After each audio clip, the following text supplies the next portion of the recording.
Alors bonsoir à toutes et à tous, je suis ravi de vous retrouver pour cet énième épisode VLIL avec François Medellin cette fois, qu'on reçoit à nouveau après l'Ange Rouge qu'on avait déjà reçu une première fois en toute hâte, je me rappelle encore de la façon dont ça s'était passé. Euh, Là tu nous reviens avec Les Larmes du Reich aux éditions 10-18, qui est sorti donc en poche, qui était déjà dans un grand format, un moyen format, on va dire ça ainsi, chez 10-18. Tu reviens donc toujours dans la même veine que La Sacrifiée du Vercors, qui était le précédent roman chez 10-18, mais dans une histoire différente. Et tu vas t'attacher à cet inspecteur Michel, 51 ans, flic lyonnais de la brigade criminelle, pas marié, pas d'enfant, qui vit avec sa mère. Sa vie est plutôt un échec, c'est ce qu'on comprend dès le début. Il est à vélo et on va reparler de ça évidemment puisque c'est plutôt rare qu'un inspecteur soit à vélo et il se spécialise dans la disparition d'enfants. Alors, avant de parler de l'intrigue, parce que c'est un livre qui est très particulier au niveau de l'intrigue et dont on ne pourra pas beaucoup en dire, c'est le moins qu'on puisse dire. Mais on va quand même beaucoup parler des personnages, beaucoup parler de tes intentions et j'aimerais que tu commences déjà par sans préciser encore de quelle affaire tu t'es inspiré, l'affaire Finali dont on parlera peut-être après, mais d'abord, tu t'es lancé dans une nouvelle veine aux éditions 10-18 par rapport à tes romans de la manufacture de livres, à cette période d'après-guerre. J'aimerais que tu nous parles de cette période d'après-guerre avec évidemment ton histoire personnelle dont tu vas sûrement aussi parler, mais comment t'es venue cette idée de d'écrire des romans sur cette période-là? Bien, bonsoir à tout le monde. Comment m'est venue l'idée? Alors, je pense que j'avais un livre depuis assez longtemps en moi qui était La Sacrifiée du Vercors, euh, avec on va dire une vraie histoire personnelle à l'intérieur qui concerne mon grand-père pour ceux qui l'ont lu ou ceux qui veulent le lire, même si c'est très romancé, mais voilà, je voulais écrire un roman noir sur l'épuration depuis longtemps. Et, et ça, en fait, ça a rencontré, je dirais, En fait, j'avais une éditrice. Donc, tous mes romans de la manufacture de livres sont édités chez Point, euh, chez Point Seuil. Et j'avais une éditrice chez Point, qui est désormais chez 10-18, qui s'appelle Elsa de la Chair. Et elle a repris, quand elle a repris la collection 10-18, elle m'a dit, elle cherchait des auteurs français pour faire des inédits en semi-poche. Et donc elle m'a dit, tu pourrais me faire un texte. Donc 10-18, c'est une collection de polar historique. Et elle m'a dit, mais toi, 19e siècle, c'est pas possible. 20e siècle, début 20e siècle. Ah ben, je lui dis, moi, non, c'est après Seconde Guerre mondiale. Et donc, je lui ai dit, mais j'ai un texte sur l'épuration que j'ai depuis longtemps, jamais écrit. Et donc, elle m'a dit, ah ouais, ça peut être intéressant. Je lui ai fait un petit pitch, une petite note de 2 pages. Et c'est comme ça que est venu le livre, le premier, La sacrifiée du Vercors. Donc c'était parce que j'avais cette histoire en moi pour des raisons très très personnelles. Et puis qu'après, c'est une période qui m'a toujours assez intrigué. Je raconte souvent quand j'étais petit, je sais pas si ça arrive à tous les enfants, mais j'ai gravé des croix gammées en fait. J'arrivais de graver des croix gammées quand j'étais, vous voyez, mais juste, je savais pas ce que c'était en fait, hein, quand j'étais à l'école primaire. Je savais pas. Je savais juste que c'était le mal, quoi. Donc c'est toujours une période qui m'a vraiment assez, enfin toujours questionné quoi. Et on disait toujours, enfin moi on m'a appris quand même que, enfin les nazis c'était vraiment la figure absolue du mal jusqu'à, je dirais, dans la conscience collective occidentale et française au moins. Et je pense que après il y a eu les pédophiles. Ça a remplacé à un moment, je pense que le de pédophile, enfin, excusez-moi de le dire comme ça, hein, mais ça a remplacé dans la conscience collective vraiment voilà, c'est devenu la grande figure du mal. Et aujourd'hui, c'est le terroriste. Ouais, et voilà. Et aujourd'hui, c'est plutôt ouais, le terroriste islamiste, c'est le salafiste. Donc voilà, c'était des choses qui, ouais, ça m'interrogeait quand même beaucoup. Puis je me disais, mais comment, voilà. Et puis sur la Seconde Guerre mondiale, j'avais déjà traité le thème dans mon deuxième roman qui s'appelle Les rêves de guerre, là qui est plutôt dans ma veine. J'ai 2 veines, effectivement. Je te disais juste en amont, moi je suis vierge. Genre, il y a vierge sage et vierge folle. Donc la vierge sage, c'est chez 10-18. Et la vierge folle, c'est la manufacture de livres. Ça fait pas tout à fait les mêmes résultats. C'est pas les mêmes livres, quoi. Donc, et pour répondre précisément à ta question, donc voilà pour la sacrifiée du Vercors. Comment le deuxième dans les rêves de guerre, je m'étais demandé comment on était arrivé bah, à plus de 6 millions de morts juifs dans des camps d'extermination.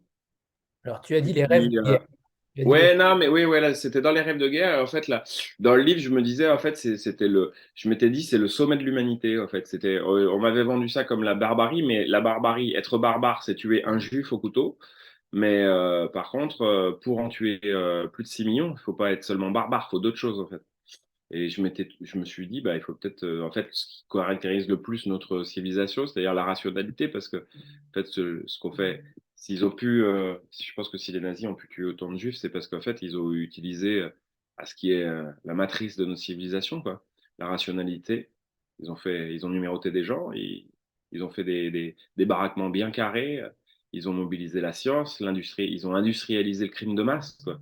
Et donc, c'était pas seulement la barbarie. La barbarie, voilà, on peut être barbare, mais après, l'industrialisation, c'est bien autre chose. Donc, je l'avais déjà traité dans les rêves de guerre. J'avais déjà abordé la question des Sonderbotten, les maisons closes, les bordels dans les camps de concentration, dans ce roman-là. Mais voilà, je n'étais pas rentré vraiment en profondeur dans le sujet. Donc, voilà comment je suis arrivé au polar historique. C'est grâce à Elsa de la Chair, en fait, pour résumer, l'éditrice de chez 10-18. Et donc, en écrivant Les larmes du Reich, je suis tombé sur une affaire du Reich. Effectivement, je suis tombé sur une affaire qui s'appelle l'affaire Finali.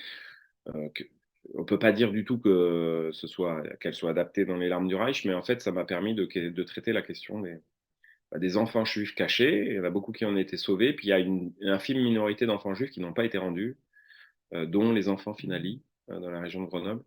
Donc, il y a beaucoup de choses qui ont été faites sur la Seconde Guerre mondiale, et moi, je voulais faire les zones d'ombre un peu de la Seconde Guerre mondiale, oui.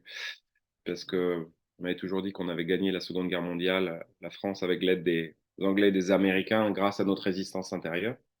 Puis après, grandissant, faisant des études, je me suis rendu compte qu'en fait, dans les faits, on l'avait perdu, qu'une minorité de Français s'était mobilisée, mais une infime minorité, et que les Russes avaient perdu, enfin les Soviétiques avaient perdu 24 millions de personnes, donc 18 millions de Soviétiques dont on parlait peu, j'en avais jamais entendu trop parler en fait. Je me suis dit, ah mince, il n'y a peut-être pas que les Anglais et les Américains, en fait les Russes, a priori aussi, ont participé à gagner cette guerre-là.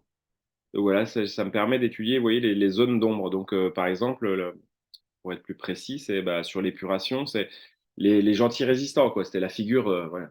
Moi, quand j'étais petit, les résistants, c'était incroyable, quoi. Dans toutes les familles françaises, nos grands-pères étaient résistants. Il n'y a pas une famille française où les grands-pères n'étaient pas résistants. Mais c'est impossible, en fait. C'était une minorité. Et a priori, la majorité des gens n'ont rien fait. Pour des bonnes raisons, d'ailleurs, hein, c'est légitime. Il y a des gens qui ont collaboré, une infime minorité. Il y a une infime minorité qui a résisté. Et pour prendre l'exemple plus précis du Vercors, qui est vraiment un lieu voilà, hautement symbolique de la résistance et du récit sur la résistance, les 5000 personnes, c'est en mai 1944. Hein. C'est pas en février 1943 quand il y avait 200, 300, 400 personnes qui étaient dans le Vercors. Donc en fait, ces deux romans en fait me permettent. Alors sur les résistants, sur l'épuration, c'est les exactions qui ont été commises lors de l'épuration, puisqu'il y a eu 20 000 femmes tondues sur les places publiques. Et les larmes du Reich, c'est pareil, ça me permet de réinterroger la figure du bourreau en fait. De déconstruire la figure du mal, quoi, la grande figure du mal, où en fait, c'est un peu. En fait, il y a un roman d'Anna, un roman, il y a n'importe quoi. Il y a un livre d'Anna Arendt, euh, voilà, où elle théorise, on va dire, ce qu'elle appelle la banalité du mal, où elle dit, bon, les nazis, en fait, c'était juste des gens qui remplissaient des formulaires. Enfin, voilà, en fait, c'est toute la chaîne, tout le process, en fait, c'était des gens, a priori, ils mangeaient, a priori, ils avaient des enfants, a priori, ils allaient aux toilettes, a priori, ils sont comme nous, quoi. C'est ça qui est fou, en fait, dans ce sujet-là, moi, et que je trouve assez passionnant, c'est on peut en faire des monstres, etc. On peut en faire des monstres, ouais, bien sûr, ce qu'ils ont fait est monstrueux, mais en fait, se dire qu'ils l'ont fait en étant des humains, c'est encore pire. Donc c'est pour ça que voilà, j'aime bien étudier les zones grises, quoi, de l'histoire. On va dire ça comme ça. Ce qui Ouais. est pourtant vrai, c'est que toi, tu es petit-fils de deux grands-pères résistants. Euh, Oui, enfin, il y a un premier grand-père Voilà, on n'en a jamais douté. D'ailleurs, je suis sur mon bureau, je dois avoir son briquet de. Je sais pas où il est ce briquet. Le briquet, un petit briquet de résistant. Enfin, en gros, il était résistant à la frontière suisse. Il participait il était surtout dans un réseau, je crois, de faux papiers. Et je le sais parce qu'en fait, son frère est devenu, après, donc mon grand-oncle, je pense, suite à son action dans la résistance française, est devenu ce qu'on appelle la famille n'aime pas trop que je dise ça, mais un barbouze. Pas une barbouze. Vous savez, un barbouze, c'est les services secrets. Une barbouze, c'est Poca. C'est pas pareil. Et donc, c'est devenu un agence. Enfin, c'est devenu le numéro 2 du SDEC, l'ancienne DGSE. Donc là, on savait, en fait, donc gaulliste. Donc, je savais mon grand-père paternel. Et mon grand-père maternel, il voulait jamais en parler. Et en fait, au bout d'un moment, on a dit moi, je savais qu'il avait été dans la police jusqu'en 1941, française, hein, à Lyon. Après, j'ai appris sur le tard qu'il avait eu une petite enquête sur lui en 1945. Et personne ne voulait en parler, jamais. Au bout d'un moment, en fait, je me suis dit au fond de moi, mais en fait, c'était peut-être un collabo, en fait. Bizarre d'avoir une enquête sur soi en 1945. Et ma maman, elle a retrouvé, en fait, à Cove des papiers, 300 documents, après son décès. Après, je raconte la sacrifice du Vercors, là, mais c'est pas grave. Et dans lequel, non seulement on a appris qu'il était résistant, mais en fait, il voulait jamais en parler parce qu'il a été nommé ce qu'on appelait. Alors, en fait, il a encadré l'épuration. Il était commissaire dans un petit village de la Drôme, de police. Et en fait, il a dû encadrer l'épuration. C'est-à-dire, il y a des FFI, et pas seulement des FFI de la 11e ou de la 23e heure qui sont mal comportés, parce que souvent on dit, non, il y a des héros, en fait. Des gens grâce à qui on a été classé dans le camp des vainqueurs, qui, quand sur des micro-territoires, ils ont eu le pouvoir parce qu'il n'y avait plus d'État, se sont excessivement mal comportés. Et donc, ils ont tué sans procès. Il y a des femmes qui ont été violées, tondues, des meurtres. Voilà. Mais Et ce donc, passé. ouais, bah, voilà, mon grand-père, il a dû encadrer ça. Donc, on a reculé. Voilà, ouais, il y a des rapports de police, des trucs. Voilà. Je retrouvais, il y a deux rapports qui m'ont assez intrigué. C'est le premier, c'est une femme et en gros, elle est emprisonnée à la prison. Elle est à prison de Die depuis 3 semaines et il dit bah, libération, quoi. Commissaire Georges, je donne pas son nom, mais il s'appelle Georges aussi, mon grand-père, comme dans le roman. Et il dit emprisonné durant 3 semaines pour collaboration horizontale, enfin, signe sa libération. Puis il y a un autre rapport, c'est 5 prisonniers qui sont transférés à Valence. Et c'est marqué, la formulation exacte, c'est les 5 prisonniers ont été transférés, le convoi n'est jamais arrivé à destination. Donc en fait, je comprends pourquoi il voulait pas en parler, parce qu'en fait, il avait un peu le droit de vie ou de mort, quoi. C'était un peu bizarre. Et je pense qu'il en parlait pas. Et voilà, parce qu'il y a des. C'est comme dans tous les moments où quand il n'y a plus d'État, qu'il faut refaire société, bah, il y a souvent des. Ça se fait souvent dans le sang. Ça Est-ce que, commence souvent comme ça. est-ce que ton passé, justement, enfin, depuis que tu l'as découvert, comment ça se manifeste en littérature? Est-ce que c'est une obsession? Est-ce que c'est un moyen de les faire revivre? Qu'est-ce qui s'anime en toi depuis que tu as découvert tout ça? Je sais pas trop, je connais pas Je suis désolé de dire ça parce que les gens aiment bien en règle générale que les romanciers répondent à l'idéal type de la romancière ou du romancier, vous voyez, la grande libérée. Une goutte de rosée m'a donné l'inspiration, le talent est descendu sur ma personne, mais je crois que ça se passe pas tout à fait comme ça. En fait, moi j'ai surtout des idées quand je tombe ou quand je bricole ou quand je suis en auto-hypnose, vous voyez. Ça veut dire que tu ne bois pas, François? Non, mais je vois, en fait, je crois pas trop à ces histoires de génie. Je crois que c'est un construit social, en fait, le génie. Mozart, c'était pas un artiste. À l'époque, ça n'existait pas, le statut. On a fait un artiste bien après. Donc, le génie, ça n'existe pas. C'est juste qu'il faut travailler quand on écrit. Et puis après, c'est excessivement difficile de dire, moi, voilà, j'ai plein d'éléments. Je sais pourquoi à peu près j'écris comme ça. Je sais pourquoi j'ai ce style-là à peu près. J'ai essayé d'objectiver. Mais après, le moment où j'ai l'idée, c'est franchement quand je fais quand je conduis, quand je bricole, quand je tonds, quand je fais des choses vraiment hyper basiques que mon cerveau est pas en train de, en fait que je suis pas en train de, je le laisse en liberté en fait. Vous voyez, je suis plus en train de contrôler mon cerveau. Donc là, en fait, il se libère et il me donne plein de, ouais, il me donne plein de. il me donne plein d'idées. Et donc, ça vient comme ça. Donc, bah, effectivement, j'avais l'histoire de ce grand-père au fond de moi depuis longtemps. On en parlait dans la famille.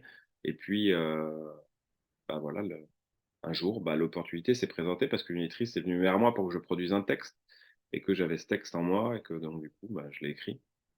Mais c'est vrai que c'est l'un de mes textes les plus passionnels. Ouais. Par rapport à moi. Ouais, parce que c'est. Enfin, on prend toujours des éléments assez personnels, on va pas. Mais là, c'est vraiment en direct. Et puis surtout par rapport à mon grand-père, en fait, il était entouré de femmes et personne ne l'écoutait trop. Et voilà, je suis dans une famille où les femmes sont très enfin, dominatrices, très dominantes. Et, euh, et mon grand-père était très taiseux. On a l'impression que c'est un pauvre type, quoi. Ouais, c'était un peu aussi lui rendre grâce, quoi. Enfin, genre, il avait fait des choses incroyables. Mon grand-père, il a terminé alcoolique. C'est un pauvre gars. Bah, il parlait jamais. Ma grand-mère savait toujours tout sur tout. Et lui, on avait l'impression qu'il avait trop rien fait dans sa vie. Et puis après, quand j'ai trouvé ces documents, je me suis dit, ah oui, quand même, le grand-père, ça rigolait pas, quoi. Ce qui est intéressant, c'est que tu viens de me donner aussi la suite de ma question, c'est que je trouve que Les Larmes du Reich donnent beaucoup la lumière, mais beaucoup la lumière sur toutes ces femmes sacrifiées finalement. Il y a Hum, beaucoup de femmes dans ce roman, et j'ai l'impression que tu parlais de ces femmes-là, finalement, dominantes, comme tu les appelles, et que hum, beaucoup de femmes qui ne sont pas forcément toutes dominantes, bien sûr, mais hum. leur rend quand même beaucoup hommage dans ce Ah oui, livre. j'avais pas pensé que c'était un roman de femme, ouais, Les Larmes du Reich. Plus que le héros est un homme, ouais, c'est vrai, c'est vrai. Oui, il y a beaucoup de femmes. Après, c'est dur d'en parler. Enfin, en tout cas, il y a au moins une femme de combat dedans. Voilà. Ce que j'ai appris de mon expérience, ma petite expérience de vie personnelle, c'est que, et pourtant, je suis pas un essentialiste, un naturaliste. Je crois qu'on a plus de points communs, que les deux genres ont plus de points communs que de différences, en fait. Euh, on est des humains. Et après, une fois qu'on est des humains, on est éventuellement un homme et une femme, mais je sais pas si c'est. En tout cas, moi, de mon expérience, je vois que les femmes autour de moi sont capables de faire des choses, notamment par exemple par rapport aux enfants, que j'ai l'impression que les hommes ne sont pas capables de faire. Des efforts, des sacrifices, des. Voilà. Que les pères peut-être un peu moins. En tout cas, j'ai une mère qui a fait beaucoup de sacrifices pour ses trois enfants. Elle n'a pas tout bien fait, mais elle a eu beaucoup de. Elle a une force, quoi, comme ouais, une espèce de force, quelque chose de qu'il n'y a pas forcément, que j'ai moins vu chez, voilà, chez les hommes. Donc, dans Les Larmes du Reich, il y a effectivement l'histoire qu'on voit qu'à la fin. Hein. Si je vous dis ça, en fait, je vous déflore vraiment l'intrigue. Mais il y a, voilà, il y a l'histoire d'une femme de combat qui sa vie est hallucinante et en fait, elle se bat parce qu'il y a un lien de filiation et que c'est plus fort, quoi. Alors, C'est plus fort qu'elle, presque. Voilà. Et ça la pousse. En réalité, il y a deux intrigues dans ton roman, Oui. puisqu'on va parler de cet inspecteur Michel ensuite, mais d'abord, le démarrage, l'incipit de ce livre-là, c'est quand même ce meurtre des deux époux de l'homme, avec Oui. une fillette qui est donc en fuite de 11 ans. On ne sait pas Hum, où elle est. hum. L'inspecteur va donc se spécialiser dans cette recherche-là. Mais ce point de départ-là, cette enquête-là, est-ce que finalement, donc ce n'est pas finalement une sorte de second plan pour servir ce cas, enfin, comment dire, pour servir l'intrigue de cet inspecteur-là? Oui, bah, en fait, l'inspecteur, sans trop. Enfin, c'est quelqu'un qui veut se racheter, on va dire ça comme ça. C'est quelqu'un qui veut s'acheter une conscience. Voilà, il a des petits problèmes de conscience. Enfin, il a de graves problèmes de conscience et donc, voilà, il a une quête impossible, perdue d'avance. Il le sait quasiment. Et, il essaie de se racheter de conscience et surtout, La sacrifiée du Vercors, c'est un vrai roman d'ambiance. J'ai respecté les règles de Boileau, unité de temps, de lieu, d'action. Ça commence à 8h30 en septembre 44. Ça se passe sur une journée, ça se termine à 23h58. Voilà, c'est vraiment un vrai roman d'ambiance. L'intrigue est pas du tout. L'intrigue, en fait, ne sert à rien. Et je pense qu'on voit qui sont les assassins à la page 3. Donc, voilà, c'est vraiment un roman d'atmosphère. Et je voulais faire dans Les Larmes du Reich un vrai roman d'intrigue. Donc, ouais, c'était important. Au-delà de l'histoire de l'inspecteur, au-delà de l'histoire de cette femme de combat, il y avait aussi vraiment dans mon intention l'idée voilà, d'être dans ce canon du. Je le fais pas trop quand j'écris des polars, des romans noirs, mais je voulais vraiment en fait fabriquer un suspense. Je voulais vraiment une grosse surprise pour les lecteurs et les lectrices en fin de roman. Voilà. Je voulais vraiment, tout en étant honnête, parce que voilà, c'est un truc que j'aime pas. On peut mentir au lecteur, on peut mentir à la lectrice, mais je pense que si on lit Les Larmes de Reich et qu'on le relit après, en fait, on voit chaque, tous les mots qui sont en fait des indices. Et en fait, si on le relit pas pareil. On dit ah oui, mais non, mais j'avais pas vu ce mot-là en fait. Ah oui, j'avais pas vu la première phrase. J'avais pas vu, voilà. Ouais, rien que sur le vélo, j'avais prévu d'ailleurs de lire les premières lignes. En fait, on sait qu'il pédale pour se punir. Et c'est quasiment dans les premières lignes, en fait. Et voilà, il y a plein d'indices. Et donc, ça me permettait de. Je voulais vraiment construire un roman avec un suspense, quoi, enfin, ou en tout cas, voilà, un roman d'intrigue. Ouais, je voulais vraiment que les lecteurs et les lectrices veuillent savoir. Il y a un moment, en fait, je pense qu'on s'ennuie. Les 2 premiers chapitres, on se dit, bon, enfin, on s'ennuie, on se dit, c'est pépère. Puis à un moment, il fait du vélo, puis ça déraille. Et là, j'ai même une amie, Marion, qui est libraire, qui m'a dit, je suis arrivé à ce moment-là, je me suis dit, ça y est, Medellin, il a déraillé, il fait n'importe quoi, en fait. Et un truc qui colle pas du tout. Et parce que l'inspecteur fait quelque chose qui ne correspond pas du tout à ce que devrait faire un inspecteur. Et donc, voilà, on poursuit, on le suit, et puis à un moment, j'espère ouais, j'espère qu'il y a une grosse surprise, quoi. Oui, mais Mais je le savais moi au départ. Voilà, ce que je veux dire, c'est que je le savais. Moi, je le savais au départ. C'est pas venu. Voilà, j'ai vraiment construit le roman sans mentir, en essayant de pas mentir au lecteur ni à la lectrice pour que. ce qui est très fort, c'est qu'on imagine, en fait, on imagine la suite. On sait que ça va être ça, et au final, tu nous déboulonnes tout ça en 2 phrases derrière. Et c'est ça qui est très fort. Je trouve que tu es arrivé à nous mettre sur différentes pistes crédibles, parce qu'on y croit clairement. Ça aurait pu être ça, ça aurait pu. Pendant plusieurs fois, plusieurs chapitres, on se dit que ça va être ça. Finalement, c'est totalement autre chose. Et c'est là où je trouve que ton talent est fort, parce que avec cette plume-là, on va en parler juste après, de cette plume qui est très sèche, qui est adaptée totalement à l'époque, mais avec cette plume-là, alors certains t'ont comparé à Simon, je crois, j'ai vu passer ça. Sur le style, en effet, c'est vrai qu'il y a quelque chose d'assez, d'une enquête extrêmement froide, extrêmement implacable, et ça, je trouve ça très fort. Mais justement, comment alors, tu viens de dire que tu connaissais déjà évidemment les petits pièges que tu sèmes. Est-ce que ça a pu changer? Est-ce que dans ta tête, dans l'écriture, dans la narration, ça a pu changer? La fin a pu changer? Est-ce que certains éléments ont pu changer? Ou dès le début, tu avais conscience que tu allais aller là? Oui, je savais parce que j'écris souvent les fins. En fait, quand j'écris, moi, j'ai le titre. Il me faut le premier chapitre, le, le titre et le dernier chapitre. Donc, j'écris toujours la fin. En règle générale, j'écris mon dernier chapitre avant de me lancer dans l'écriture du roman. Je commence par le dernier chapitre souvent. Donc, non, ça change pas. Non, je crois que ça n'a pas changé. En fait, je savais exactement. Je savais exactement. Non, en fait, le plus dur, c'est plutôt les techniques d'écriture qu'il a fallu mobiliser pour voilà, construire le suspense. Alors, du coup, il y a des autres. Il y a d'ailleurs, je crois que je sais pas si c'est une spécificité, mais mes copines et copains romancières ou romanciers, ils ont beaucoup moins de critiques négatives que moi. Moi, il suffit d'aller sur Babelio ou regarder les commentaires sur mes romans.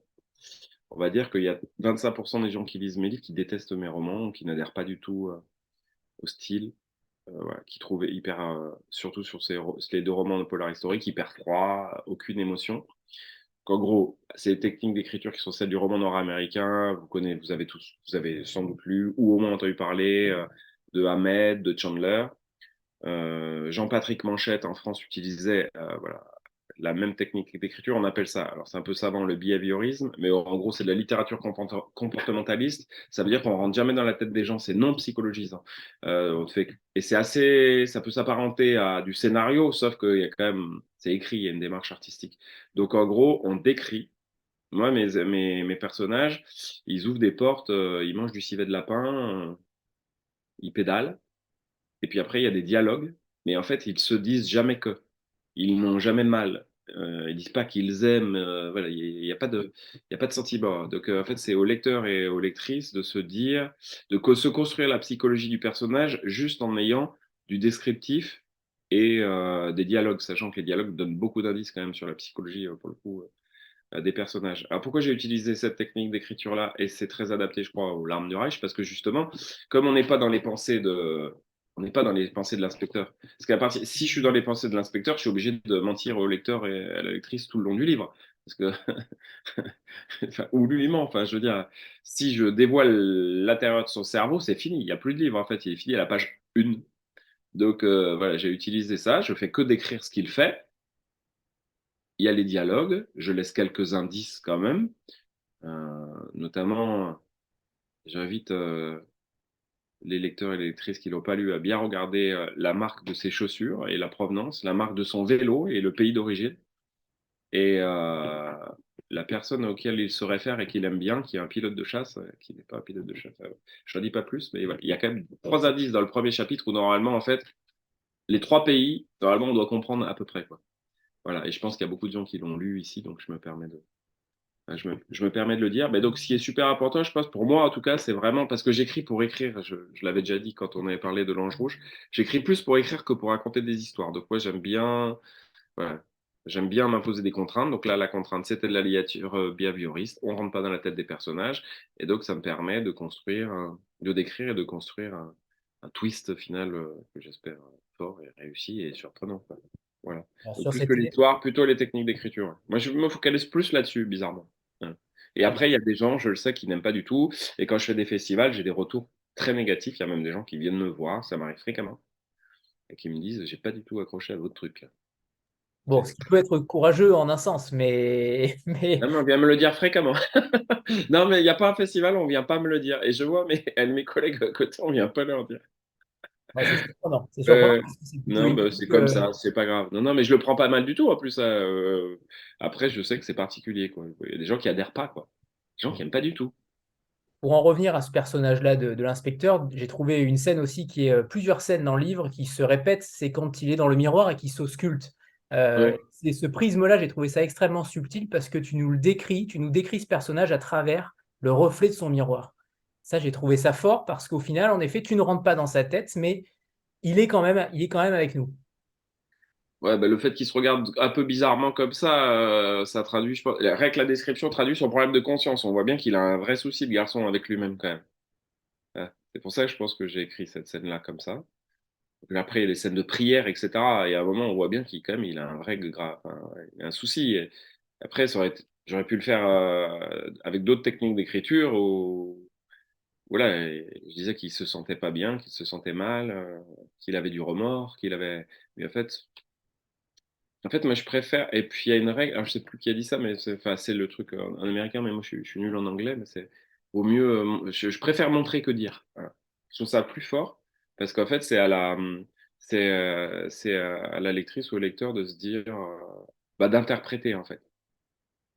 Et alors, ce qui est vrai, c'est que moi, j'ai un rapport au livre. Je lis pas pour me distraire. Voilà, je regarde des films pour me distraire. Je regarde aussi des films pour me faire mal à la tête, hein. J'adore David Lynch, par exemple. J'adore l'un de mes films préférés, c'est Mulholland Drive. Je trouve ça hyper clair, hyper construit. Voilà. Mais je sais plus ce que j'étais en train de dire. Je me suis perdu tout seul. Ça m'arrive hyper souvent dans mes livres. Non, c'est pas vrai. Dans mes livres aussi. Dans mes livres aussi, je suis désolé. Je me suis perdu. C'est pas grave. Ce que j'aimerais aussi, là où j'aimerais revenir, c'est sur cette absence de manichéisme, dans le sens où tu montres que chacun a sa part de mystère, mais surtout, chacun fait des choix, fait des mauvais choix Ah souvent. ouais? Et je trouve que là, dans une époque post-Seconde Guerre mondiale, alors évidemment, c'est aussi le fait que on accepte d'accueillir des juifs, mais en même temps qu'on ne veut pas les rendre à leur famille. Au retour des camps, il y a un phénomène dont on a évidemment peu parlé, c'est le moins qu'on puisse dire aussi, ça a mis du temps à se décanter, mais cette absence de manichéisme-là, comment tu la travailles aussi au niveau stylistique? Ah, Parce que loin d'être ouais, bah, évident. c'est super important pour moi. Moi, alors, je le dis souvent, mais je le dis tout le temps, parce que enfin, autant le redire. On écrit du roman noir, mais c'est plutôt du roman gris, en fait. Moi, mes personnages, ils sont soit les gentils. En fait, j'aime bien soit des personnages de gentils qui se comportent excessivement mal, soit des salopards qui se comportent bien à un moment. Ouais, ça m'intéresse, ça.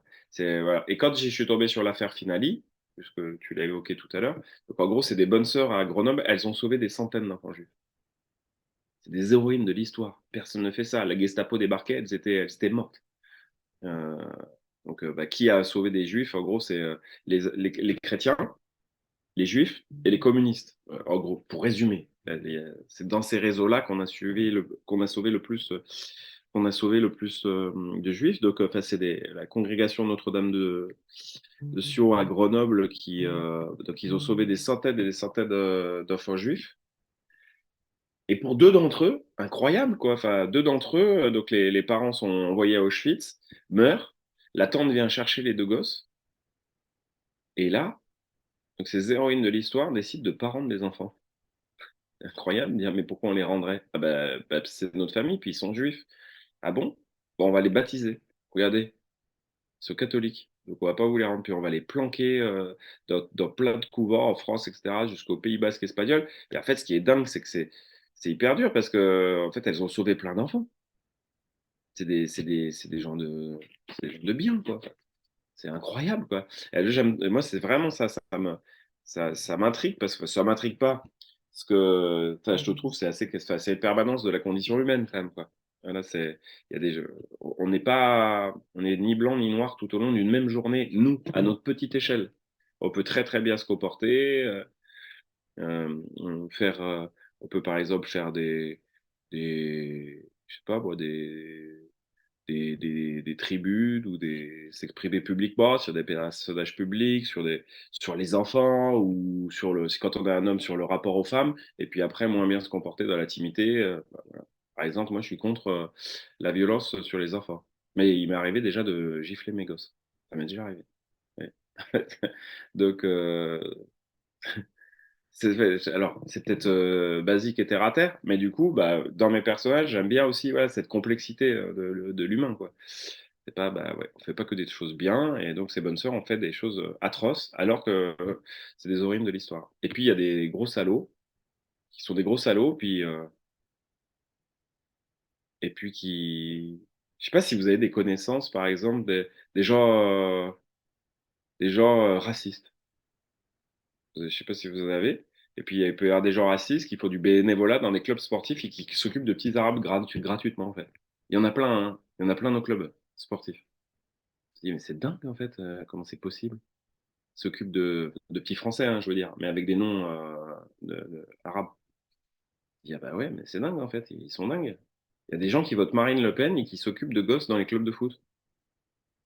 Je trouve ça vachement plus intéressant que d'écrire sur des personnages qui n'existent pas, quoi. Enfin, de gens tout blancs, de gens tout noirs.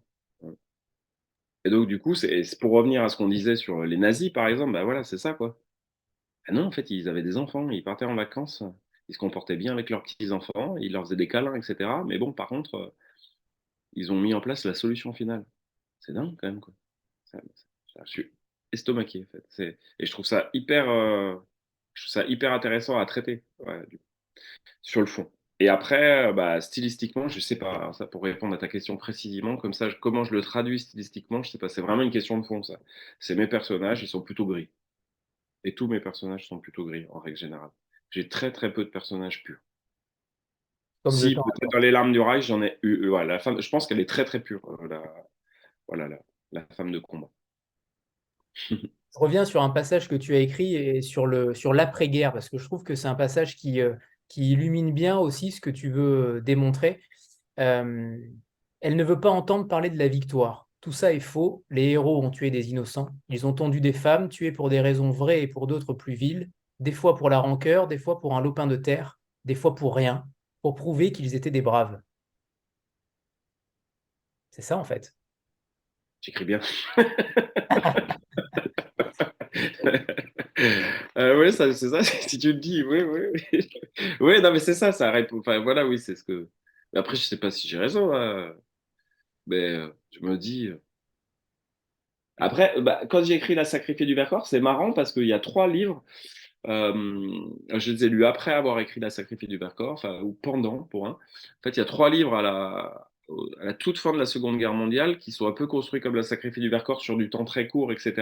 Parce que, en fait, c'est 3 livres très, très courageux, écrits par des écrivains de droite, en fait, pour le dire euh, simplement, qui ont été hyper courageux, qui ont fait des récits sur la collaboration. Parce qu'après, en fait, le collabo est devenu la figure du mal, quoi, vous voyez. C'était horrible, quoi. On a quand même tondu des femmes juste parce qu'elles avaient eu une relation d'amour avec un Allemand. Voilà. Et on les a trimballées dans les rues de tous les villages français, quoi. Enfin, d'énormément de villages français euh, en disant voilà, c'est ça le, c'est ça le mal. Répète-moi ta question. Je suis en train de me perdre ce soir. Je sais pas ce que j'ai. Je suis hyper fatigué. C'est le long week-end. Qu'est-ce que tu voulais que je réponde à quoi? Non, par rapport au passage que j'ai cité, par rapport à la période d'après-guerre, comment ça s'est matérialisé aussi dans ta tête. Je trouve que ta vision, elle est extrêmement lucide, en fait. Elle est différente de ce Oui, qu'on... non, ah oui, oui, c'est ça. Donc les trois romans, oui, excuse-moi, c'est ça que je voulais dire. Donc il y a Uranus de Marcel Aimé, La Crève de Frédéric Dard, et le troisième, c'est lequel? Je sais plus. Ah si, c'est Les Épées de Roger Nimier. Et donc en fait, c'est 3 bouquins qui font des récits de collabos en fait. Et on se rend compte dans les bouquins que donc c'est hyper courageux, hein. Ils font ça juste après-guerre, hein. Truc de dingue quoi. Enfin après-guerre, on peut pas dire les collabos étaient des humains comme les autres. Alors, ils disent pas ça, mais du coup, ils utilisent des techniques de littérature, justement, où c'est pas lyrique, on peut pas, on n'héroïse pas, il n'y a pas d'esthétisation, parce que ils parlent justement et on se rend compte, en fait, quand on lit les bouquins, que c'est des histoires de vie, en fait, les destins basculent vite. C'est ça, en fait, que j'essaie de dire. Enfin, je me pose cette question-là, quoi. On se pose toute la question de qu'est-ce qu'on aurait fait? Qu'est-ce qu'on aurait fait? Mais qu'est-ce qu'on aurait fait? Ça dépend pas, en fait, je pense, de sa morale. Ça dépend notamment de ses amis. Ça dépend dans quelle famille on est né. Si son meilleur ami, il est milicien, il y a peut-être plus de chances qu'on termine dans la milice, en fait. Parce que on va faire des rencontres, Et je pense que la vie, c'est plutôt ça, quoi. Il y a des destins, il y a des choses assez étranges.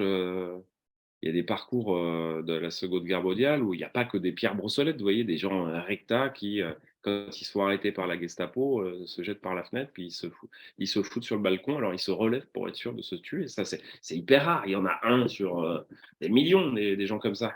Sinon, les autres gens, c'est des gens normaux comme nous, enfin comme moi en tout cas, et, voilà, où on ne sait pas trop en fait. Bah, on ne sait pas. Et si on est dans voilà, si on est dans une famille d'Allemands, voilà, si on est dans une famille de SS, 1936. Enfin, voilà, c'est ça, en fait, que je me dis.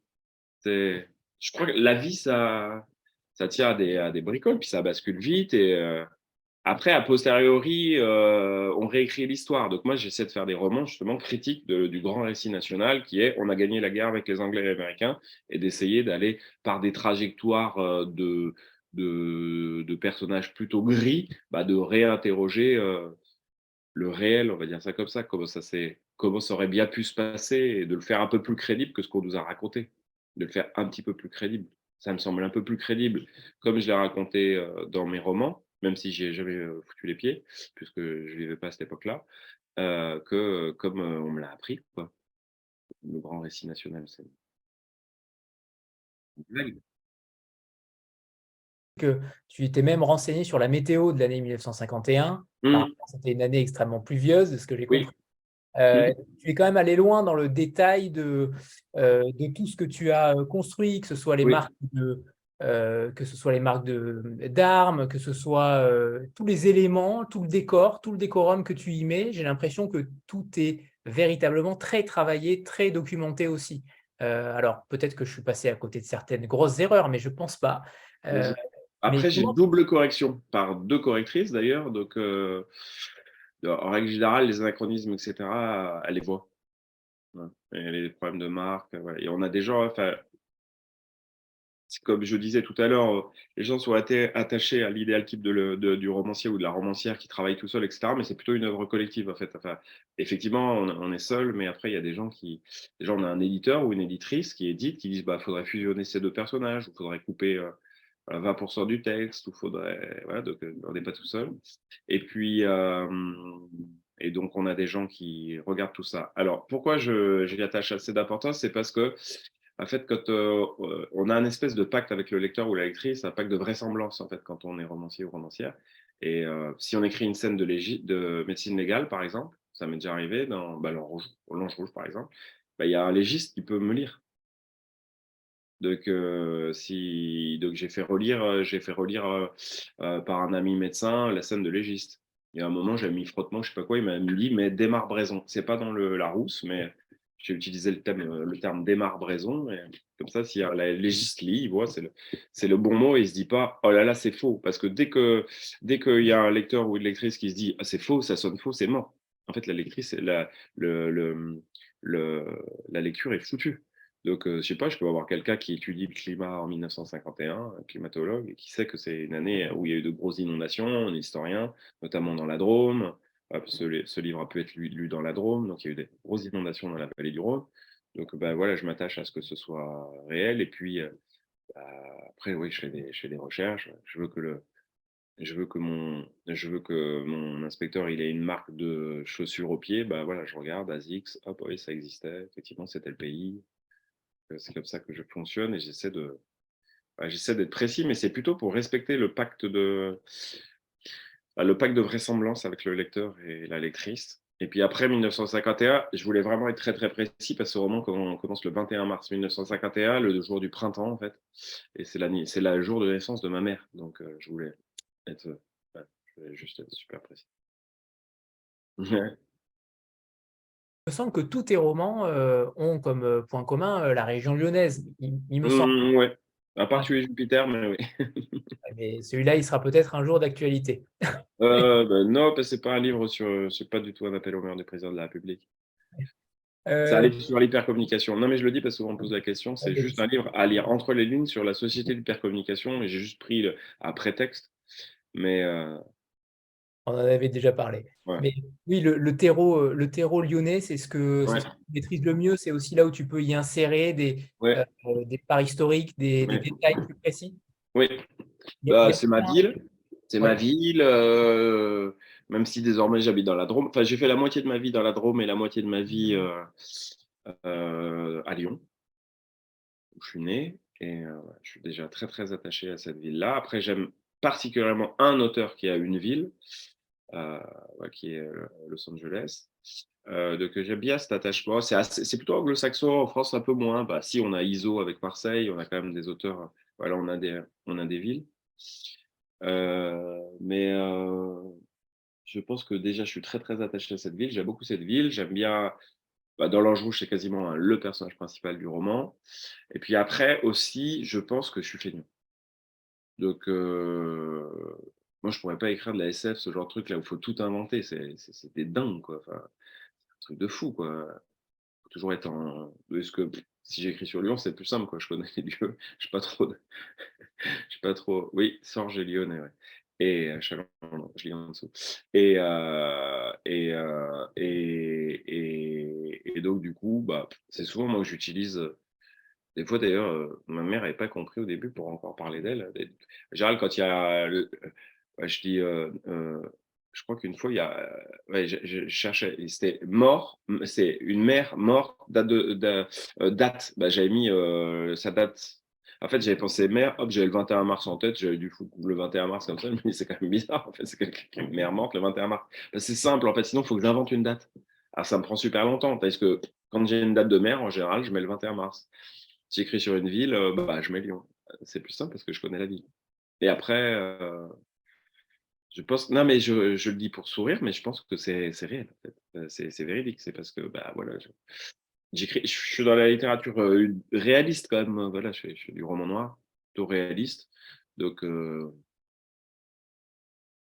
D'ailleurs, dans le texte. oui, il y a des mais je me rends pas compte. En fait, alors ça, c'est souvent, j'ai utilisé Calustrous, genre truc, enfin, des mots du SIC que nous, j'utilise en fait. Et donc, du coup, je crois que c'est l'éditrice qui m'a fait mettre des notes de bas de page pour dire, bah voilà, ça veut dire ça, et c'est Dauphin. Il y a des termes, effectivement.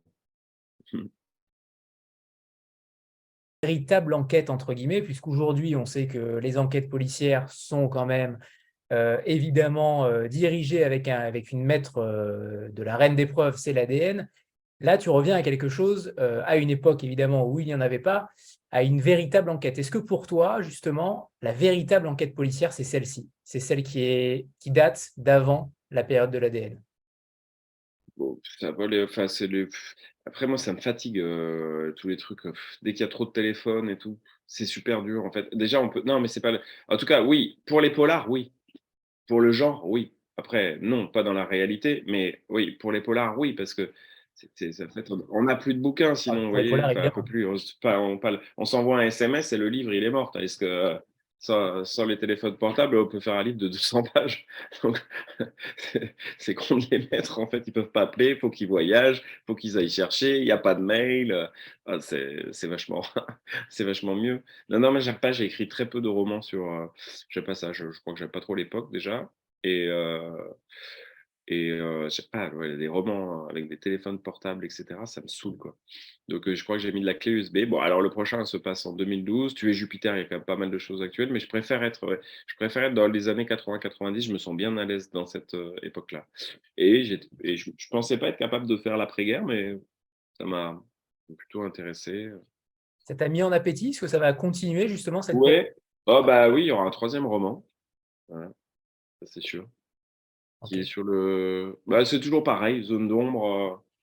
Ouais, je peux pas dire beaucoup plus, mais on va dire le thème principal, c'est que mais c'est toujours pareil, on a gagné la guerre avec les Anglais et les Américains, et il y a eu plus de 1000 viols de Normandes par des soldats américains notamment.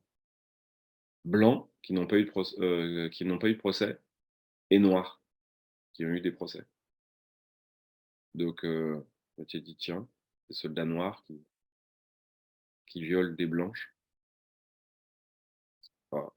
Moi, j'aime bien les trucs pas politiquement corrects comme Oui. je fais les trucs pas politiquement corrects, en fait. Voilà. C'est J'aime ce qui bien vous les trucs, tienne et c'est aussi pour à ça que je toi. m'entends bien avec mon éditeur historique et la manufacture de livres, Pierre, parce que c'est pareil, quoi. Pierre Fourniot, ouais, c'est pareil. Tous les dominés ne sont pas gentils, en fait, et il y a ouais, et tous les dominants ne sont pas méchants. Et les dominants oui, peuvent se mal se comporter, mais il y a des dominants qui sont sympas des fois, je reconnais. Et puis il y a des dominés qui se comportent super mal. C'est pas parce qu'on est dominé qu'on est super gentil, quoi. Non. Pas parce qu'on est pauvre, d'origine, avec des grands-parents immigrés, qu'on est forcément sympa, non? De l'être humain. Est-ce Bah, oui, non, mais c'est ces grands schémas hyper idéologiques. est-ce que tu Non, mais pourrais la nous dire littérature, c'est, enfin, après, quand on essaie vraiment de faire passer trop d'idéologie, quand c'est l'objectif principal de la littérature, en fait, en règle générale, ça fait de mauvais livres. Ça a été fait dans le polar, ça s'appelle le néopolar. A priori, c'est pas moi qui le dis, c'est Jean-Patrick Pochette qu'on a dit que c'était le père du néopolar. Il y a pas mal de trucs qui étaient pas bien dedans. Il y a eu plein de mauvais livres parce que c'est de la vulgate marxiste. Donc, quand vous le lisez, bah voilà, les dominés sont tous gentils dans ces romans. C'est chiant, quoi. Il y a un roman de Denis Lehane qui s'appelle, je sais plus, c'est plus lequel. C'est pareil, là. Tous les noirs sont gentils. C'est dingue. Dans le bouquin, en fait, j'ai arrêté de le lire, ça m'énervait. Je dis: «Tiens, tous les blacks sont sympas, en fait, dans la vie». Ah bah ouais, c'est cool, c'est black, mais c'est hyper raciste, quoi, de dire des trucs comme ça. C'est hyper raciste, quoi, de dire des trucs comme ça. C'est horrible, en fait, j'ai arrêté le bouquin. C'est son premier qui a été publié après, j'ai pas dû. est-ce que tu pourrais nous lire un extrait de ton livre à présent? Ah oui, oui, oui, oui. Et après, je passe à... Le début, l'incipit, quoi. Allez, parfait. Comme un bouquin de printemps, puisque, en fait, chacun des titres de livres sont des chansons de l'après-guerre, On en parle après. des titres de chaque. Je lis hyper mal, je déteste lire, je suis navré, mais je vais quand même le faire parce qu'on m'a demandé. Donc, comme un bouquet de printemps. L'homme pédale sur le vélo de Faustocopie. C'est une façon comme une autre de se punir. Il a acheté sa bicyclette avec dérailleur à levier unique au cycle Longoni, qui est d'ailleurs à Tassin-la-Demi-Lune, puisque j'ai vu qu'il y avait quelqu'un qui était de Tassin, mais l'éditrice m'a coupé Tassin-la-Demi-Lune. Grâce à elle, Copy a remporté le Paris-Roubaix l'année dernière. Le Campionissimo a bouclé 247 km à une vitesse moyenne de 32,12 km par heure. Au regard des conditions météorologiques et de l'enfer des secteurs pavés, c'est proprement prodigieux. L'homme roule depuis un peu plus de 9 heures, dont 3 sous le crachin. Il est parti à 7 heures pile. Il a séché dans la descente après, autre ivre. haute rive, à la fin des terres froides. Bien qu'il ne maîtrise pas encore les subtilités du rétropédalage et qu'il soit trop grand pour faire un bon cycliste, il s'entête. Il vient de Charlie, dans le Rhône. Son identité est crédible pour traquer les assassins. Inspecteur Michel. Tous les policiers de haut rang ont une légende. La sienne est solide. Il vit avec sa mère, dans la banlieue lyonnaise, n'est pas marié et n'a pas d'enfant. Il travaille à la brigade criminelle de Lyon. Il devrait être commissaire, mais il a la phobie de la paperasse et de la réussite. Accessoirement, il aime bien son patronyme. Le double prénom tient de la malédiction, sans doute parce qu'il est d'usage de l'affecter aux enfants de l'assistance et que cela garnisse les rangs du crime dans une proportion conséquente. Présentement, l'inspecteur a pincé son pantalon derrière ses mollets, sa casquette en laine est tournée vers l'arrière et ses lunettes lui donnent un air à la Walter Osee, un vrai as des airs. Avant de quitter la grande route de Montélimar pour un chemin cabossé, il relève la manche de sa redingote et déchiffre le cadran. Il dit toujours que sa mère lui a acheté la montre bracelet aux Galeries Lafayette pour son 40e anniversaire et qu'elle ne le dirait pas ainsi. Elle dirait les grands magasins des cordeliers. D'ailleurs, sa mère n'a d'ailleurs jamais de prénom.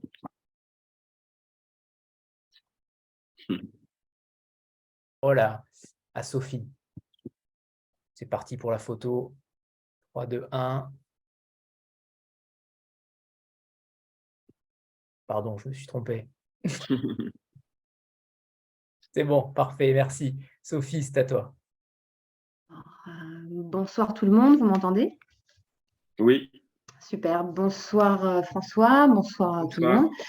bonsoir. Alors moi j'ai lu votre livre, j'ai eu cette chance-là de le recevoir et je l'ai commencé, je me dis tiens ça ressemble un peu à du Simenon avec l'inspecteur tout seul sur son vélo, bon sans sa femme à la maison hein, mais allant comme ça et puis franchement ce passage-là que je ne divulguerai pas pour celles qui l'ont pas lu, celles et ceux qui l'ont pas lu.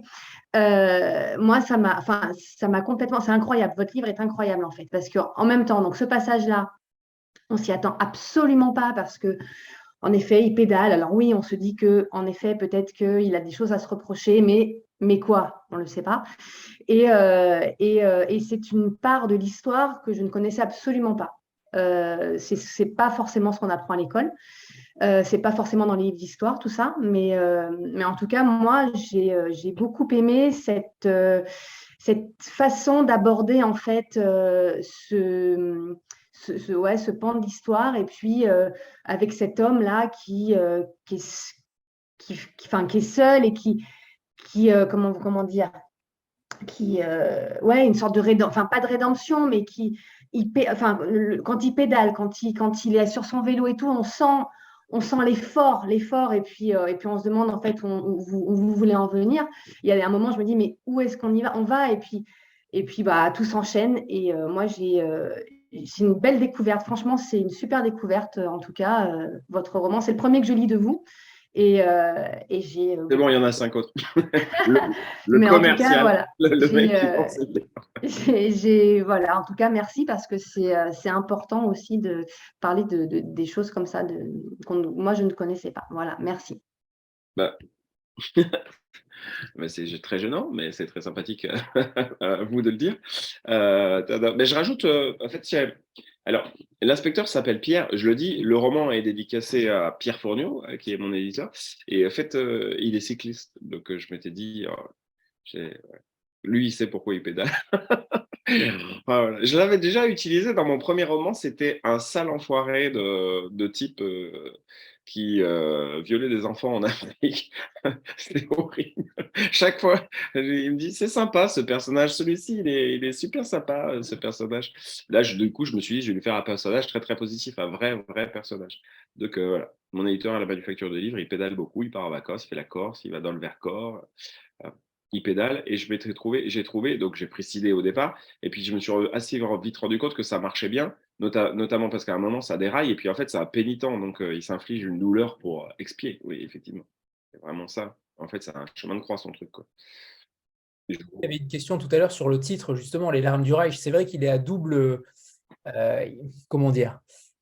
Il est à double connotation, en fait, parce qu'on s'attend Ouais. peut-être à quelque chose, en effet, sur le Reich en lui-même. Et Pas forcément. C'est les larmes. C'est sur les larmes, en Bon, fait. C'est pas sur voilà. le Reich en lui-même, c'est sur les larmes du Reich. Alors justement, est-ce que ce titre a évolué? Est-ce que Oui, j'imagine que oui. On ne trouve oui. pas ce titre-là tout de suite. Non, pas du tout. Non, non, il a évolué avec l'éditrice qui trouvait que le premier titre ne correspondait pas du tout au bouquin, en fait, que c'était. Voilà, que c'était. Elle m'a dit, mais en fait, c'est un bouquin sur la Seconde Guerre mondiale et en fait, ça s'appelait comment? La fille de paille ou l'enfant de paille, je crois, le titre du projet, quelque chose comme ça. Elle m'a dit, mais personne n'a rien compris. Enfin, enfin, il va à la quatrième de couverture, etc. Mais en fait, c'est pas du tout, c'est pas l'histoire du livre, ton histoire de la fille de paille. Elle me dit, c'est quoi? On a l'impression que c'est un roman rural ça veut rien dire, dans les champs, quoi. Donc, moi, j'aimais bien.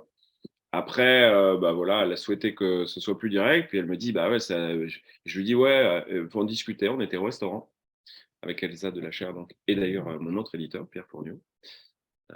Et je lui dis, on discute. Et puis à un moment, je lui dis, mais c'est un peu les larmes de Reich quand même, ce bouquin. Et donc là, elle a sorti son téléphone, elle a googlisé, elle m'a dit, bah, c'est ton titre là, parce que ça n'existe pas. C'est très bien.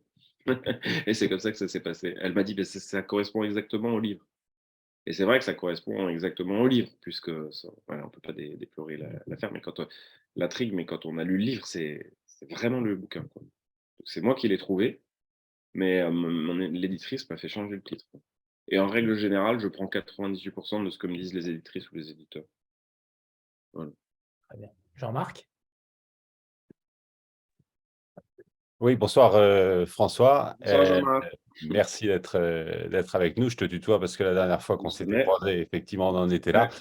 D'ailleurs, un quai du polar sans François Medline, c'est pas tout à fait un quai du polar. Donc, on t'a un peu regretté cette année, tous ceux qui étaient là-bas. Mais j'en viens à ma question.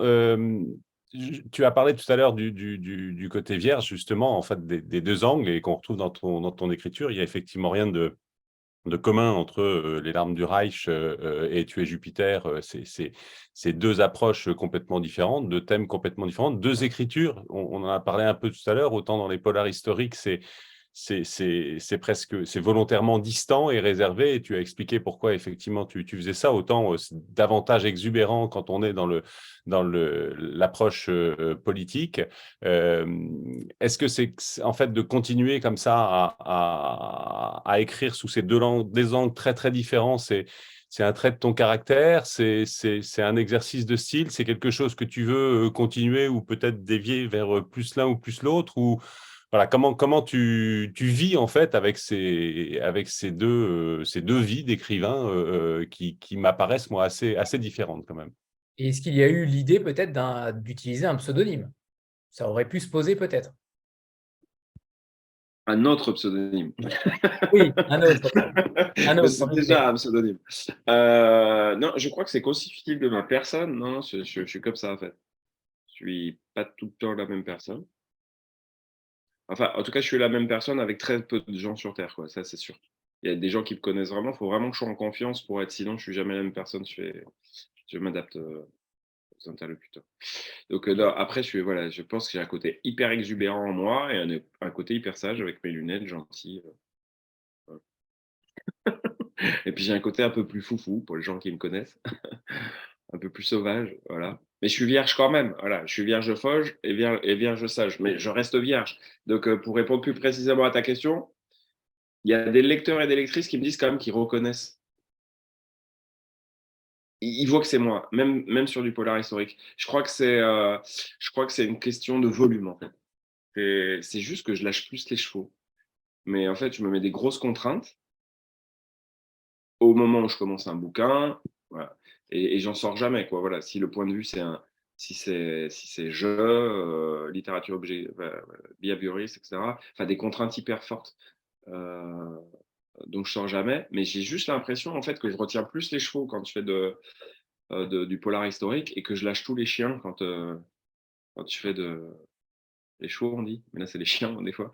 Quand je fais du polar à la manufacture de livres.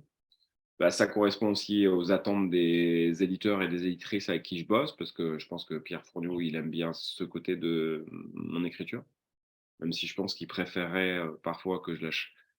Parce qu'en fait, Du coup, j'ai des bouquins plus commerciaux que d'autres, vous voyez. Là, chez les 18, c'est plus facile à vendre que mes bouquins de la manufacture de livres, pour le dire tout à fait prosaïquement. Plus facile, en fait. C'est même voilà, beaucoup plus facile parce que c'est plus accessible, c'est plus grand public, en fait. Ouais, je pense qu'il y a des bouquins voilà, à la Manuf, l'Ange Rouge, chez Jupiter, il y a des gens qui ils ferment très vite le bouquin, hein. Je l'ai souvent, ouais. L'Ange Rouge, il y a des gens qui s'arrêtent, ouais. Ils luttent pendant 100 pages, puis après, ouais, En même ils temps, le polar politique, c'est assez porteur, hein. Je voyais quelqu'un qui parlait de Duguin, effectivement, ouais, dans la conversation. Il y a Jérôme Leroy aussi à la ouais, Manufacture qui donne ouais, pas mal là-dedans. ouais. Oui, oui, oui, oui, non, mais après, bah, alors si on prend le cas de Jérôme, bah voilà, je pense que sans me la raconter, si on a un point commun, c'est quand même, on a une voix, quoi. Je pense que quand les gens ils lisent du Jérôme Leroy, ils savent que c'est du Jérôme Leroy. Et très vite, en fait. Moi, quand je lis à Jérôme Leroy sur La Petite Gauloise ou le dernier Jour des Fauves, qui est vraiment un super roman. Parce que je le lis juste pour l'écriture, hein. Je n'ai pas lu pour le fond, d'ailleurs, je pense. C'est vraiment, en fait, je le lis juste pour l'entendre. J'adore ça. Et moi, pareil, je pense que les gens qui me lisent, ils savent que c'est moi, en fait. Les gens qui me connaissent un peu, ils voient vite que c'est moi qui écris le bouquin, quoi. Donc, ouais, c'est porteur, mais en fait, moi, je lâche quand même vraiment. Ouais, c'est quand même assez. Il y a des gens, il y a trop de volume, quoi. Les gens, ils sont saturés, ça les.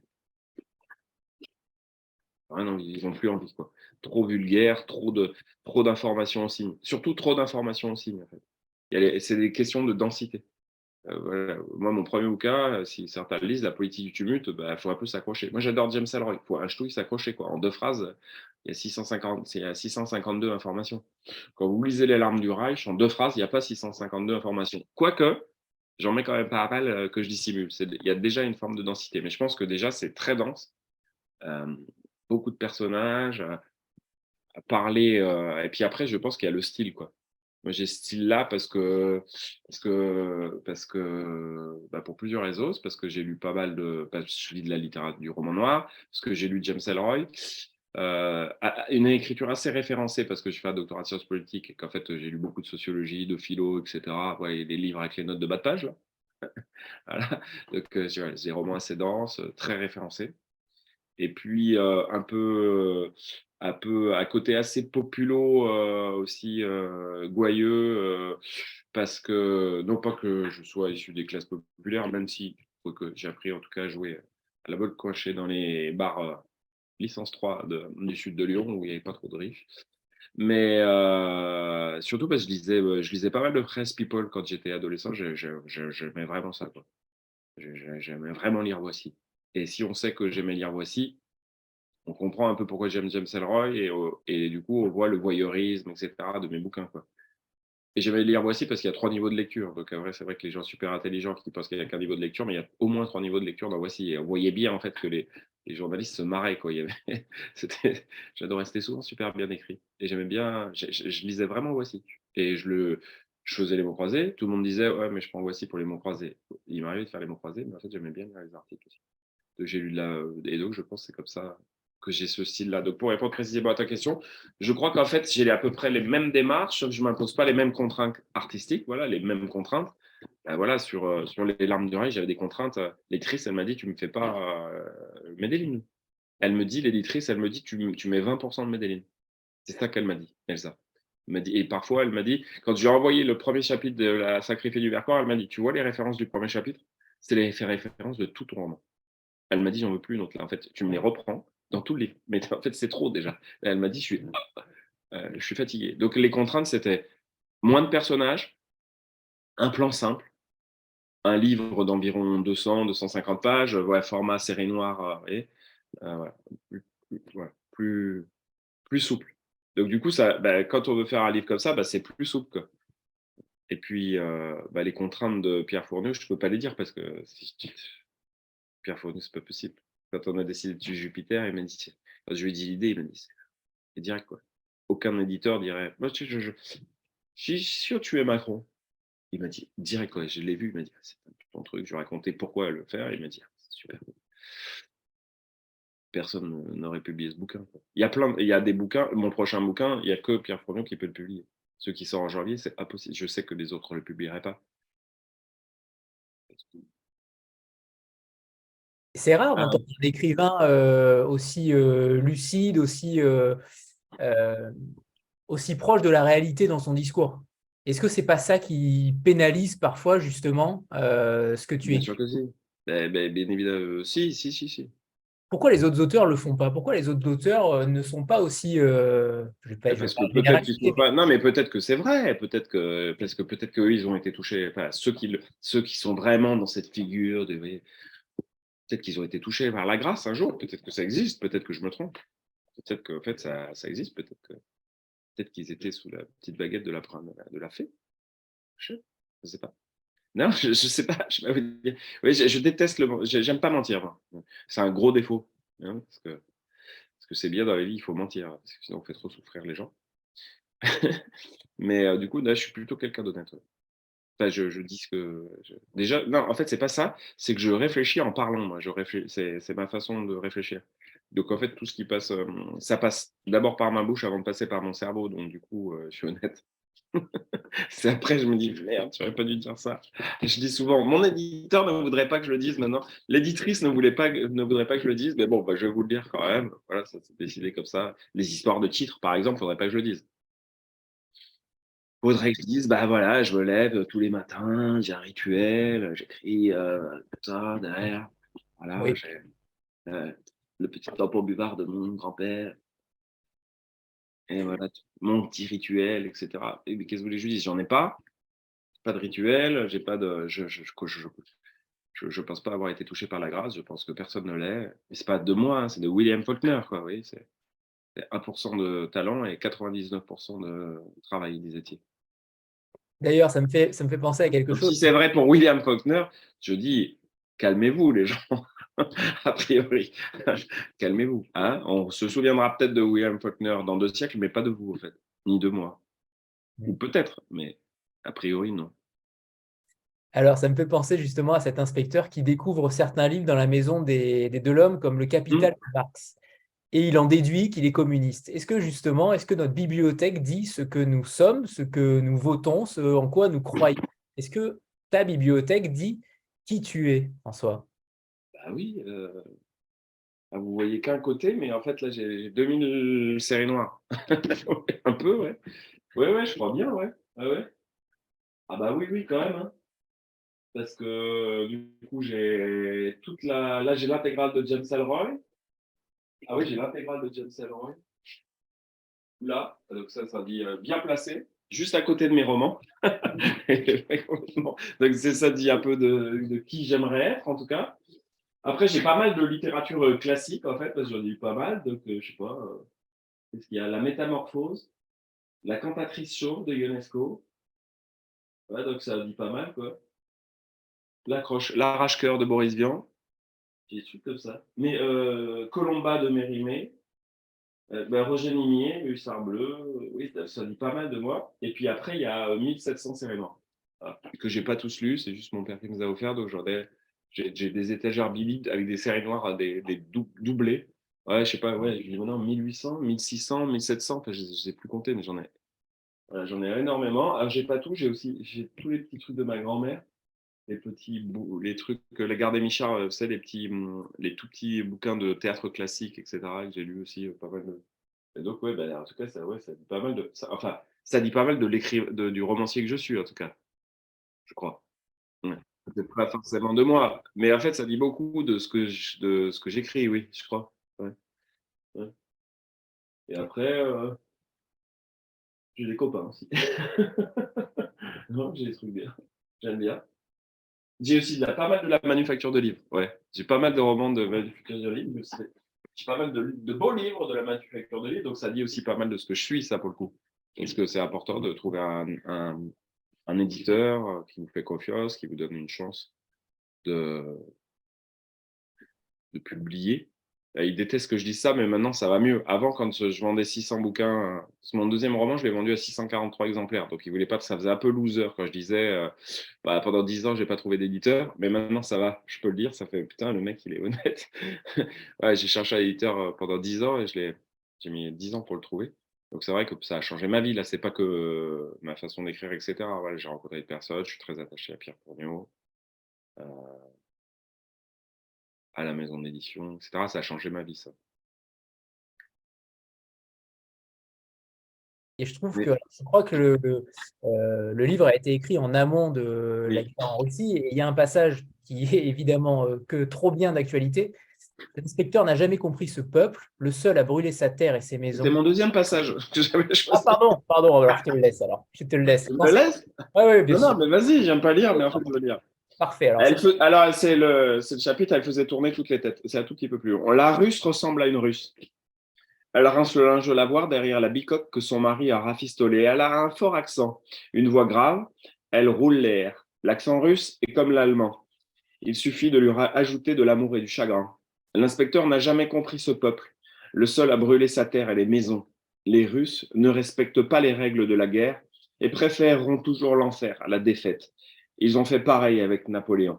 Néanmoins, il doit reconnaître qu'elle est magnifique avec sa longue jupe plissée et son tablier à dentelle grisée par les travaux domestiques et les cheveux roux et courts. Au bal, elle ferait tourner toutes les têtes. Et en plus, elle s'appelle Natacha.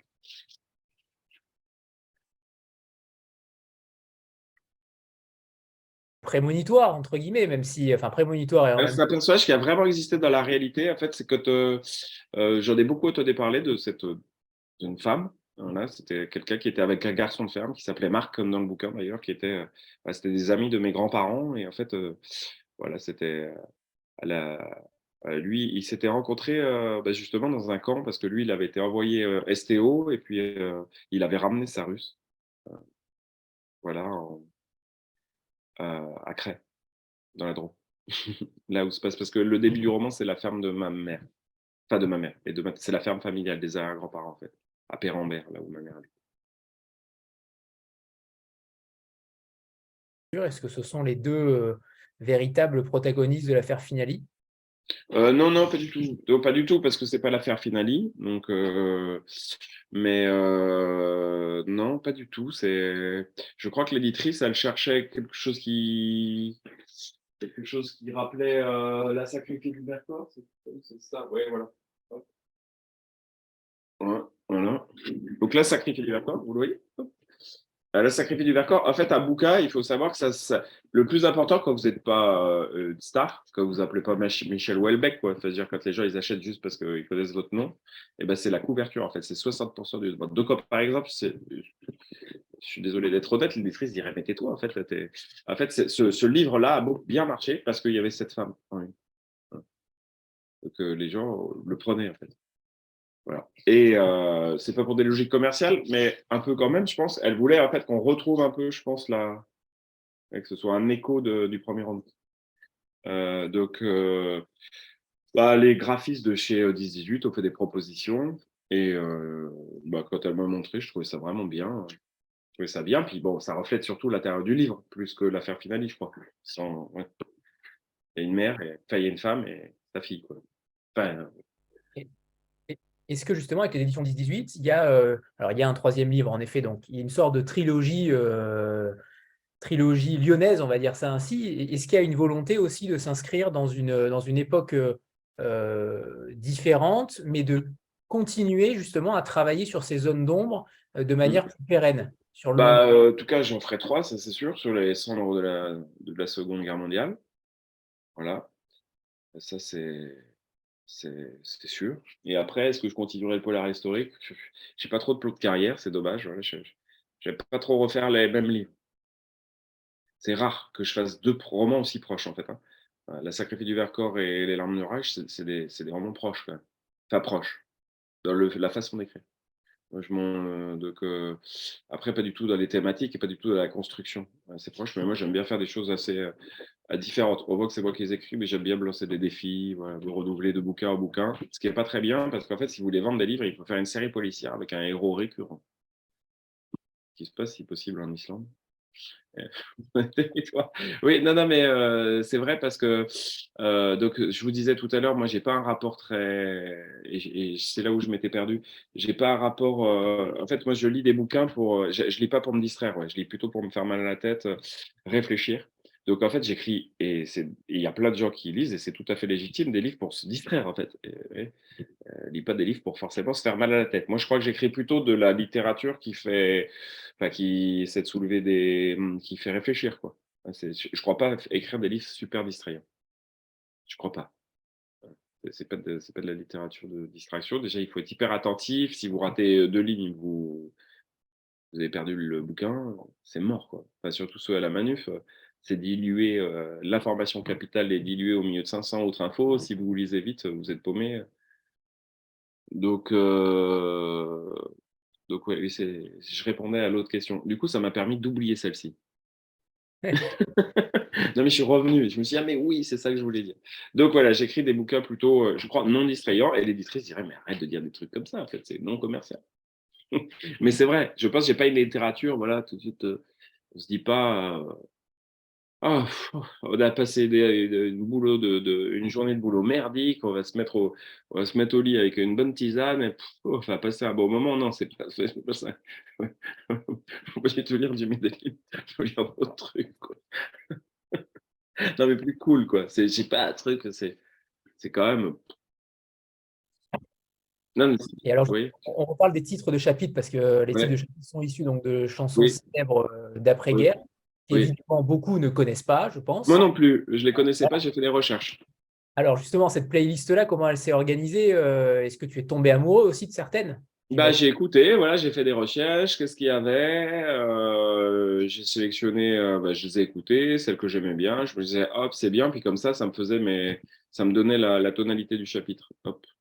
Et comme ça, je me disais, c'est bien. En plus, c'est des chansons de l'époque, donc j'étais sûr d'être dans le ton de l'époque, puisque je me suis dit que c'était les chansons populaires de l'époque et qu'elles reflétaient donc l'époque. Ouais. Une époque où on avait, d'accord, on avait un peu besoin d'oublier et de joie. Ouais. Et moi, le bouquin est pas très joyeux et c'est un bouquin pour oublier la Seconde Guerre mondiale plutôt. Voilà. En fait, c'est impossible d'oublier ce qui s'est passé pendant cette époque-là. Donc, je les ai, le premier, La Sacrifiée du Vercors, en fait, j'avais choisi des poèmes, des vers de poèmes de l'époque. Et puis, en fait, j'ai gardé le même concept, mais j'ai pris des chansons. Des chansons populaires françaises, c'était chouette. Du coup, j'ai découvert plein de choses et voilà. Et quand j'ai envoyé le bouquin à mon éditeur, Pierre Fourniot, puisque lui est dédicacé et que, comme tout le monde l'a compris, je n'ai pas publié ce livre chez lui, et ben, j'ai une vidéo où il était en train de le lire et avec comme un bouquet de printemps derrière. C'est super chouette et très émouvant. Il écoutait ça et hop, je me suis dit, ah ben oui, on est vraiment dans l'ambiance. Il suffit de mettre la musique et en fait, on est en 1951. Et paf, ça marche tout de suite. Et le livre est. Donc, ça participe à l'ambiance, je pense, toutes ces chansons. En fait, même qu'on les connaisse ou pas, rien que les titres, etc., je pense que ça participe. On se dit, ah oui, ça met ça met dans l'époque, quoi. C'est une façon de mettre aussi dans l'époque. L'époque.